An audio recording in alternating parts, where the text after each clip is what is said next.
বিধি ৯-তে বলা আছে যে একজন ব্যক্তি যে প্লট আবেদন করবে তার নিজের নামে বা তার আত্মীয় স্বজন নামে, পুত্র সন্তানের নামে এবং তার যে ইনকাম করে পোষ্য তাদের নামে ঢাকা এবং ঢাকার বাইরে নারায়ণগঞ্জে যে সরকারি প্লট বা রাজুকের প্লট অথবা গৃহায়নের প্লট বা ফ্ল্যাট যদি গ্রহণ করে থাকে, হ্যাঁ গ্রহণ করে থাকে, তাহলে সেক্ষেত্রে সে এখানে রাজুকের কোনো প্লট পাবে না।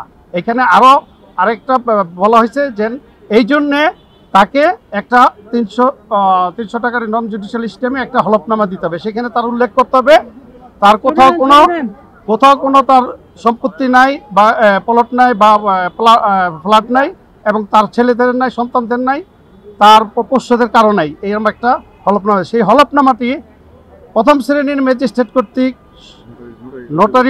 নটারি এবং প্রথম শ্রেণীর ম্যাজিস্ট্রেট কর্তৃক সই স্বাক্ষর থাকতে হবে।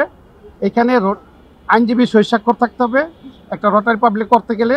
তো 300 টাকার যে রটারিটা সে জমা দিয়েছে শেখ হাসিনা, সেখানে কোনো আইনজীবীরও সই নাই, আদালত যেটা বলেছেন কোনো রটারি পাবলিকের সই নাই, কোনো ম্যাজিস্ট্রেটেরও সই নেই, স্বাক্ষর নাই। অতএব এই যে ফ্যাক্ট একটা বা জালিয়াতি বা যে একটা ভুয়া একটা তথ্য গোপন করে একটা ভুয়া হলফনামা দিচ্ছেন, এটা রাষ্ট্রপ্রধানের জন্য মানায় না।